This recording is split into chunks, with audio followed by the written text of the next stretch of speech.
What's up everybody and welcome to another edition of AGR's Pop Culture Reviews. Guys, when I was a kid, I absolutely loved paleontology, and I couldn't get enough of dinosaurs.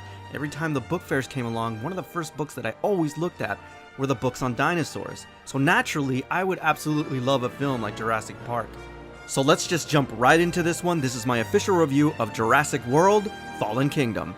I can still remember back in the day in 1993 when I first saw Jurassic Park, and it completely blew my mind. It was so freaking awesome, especially to be able to see the dinosaurs. Unfortunately, the original majesty and sense of wonder that the original film gave me didn't exactly hit the mark this time.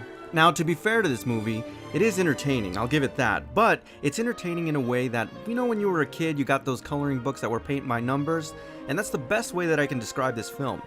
Now, I don't know if this is a good thing or a bad thing, but it's pretty extraordinary when you can be incredibly cliche even in your own franchise.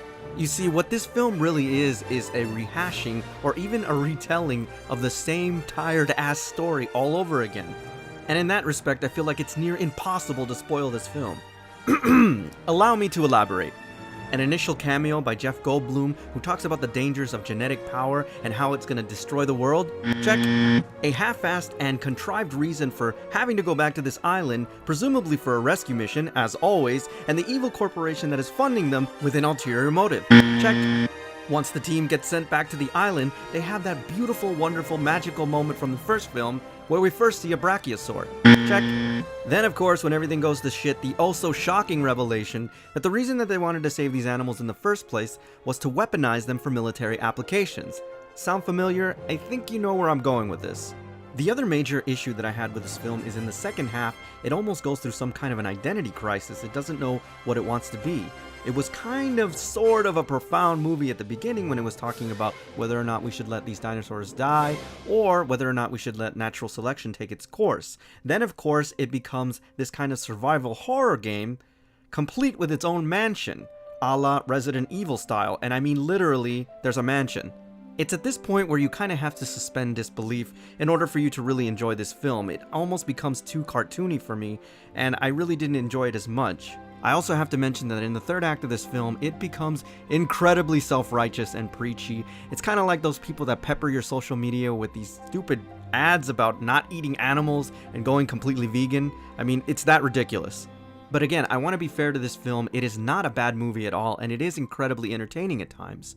They introduced two new characters into this franchise which I thought were really interesting, and I hope to see them in future movies. As always, Christopher Pratt is great. He lends a lot of levity to this film, and of course Dallas Bryce Howard is in the film, and that woman is just perfection. I cannot not see her in a film. She is gorgeous, so you know, there's that.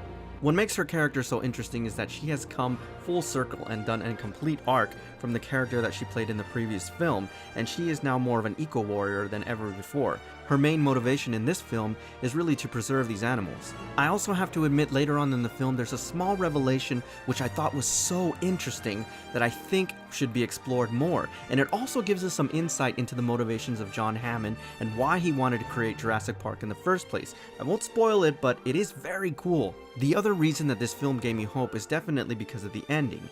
Because of it, they are now forced to change up their formula.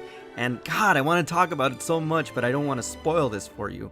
Just note that it really changes everything if this is the direction that they're going into, and I think it has some really interesting prospects for the next film. Ultimately, Fallen Kingdom is a good movie. It does have a lot of action in it, it's very entertaining, but at times you do have to suspend disbelief so that you can better enjoy the film. But if you're expecting something revolutionary or something to change up the formula, then you guys are going to be really disappointed because this film, unfortunately, is very paint by numbers, guys. Alright everybody, so that's my official review on Jurassic World: Fallen Kingdom. As always, I thank you for tuning in, and I'll see you on the next AGR's Pop Culture Reviews.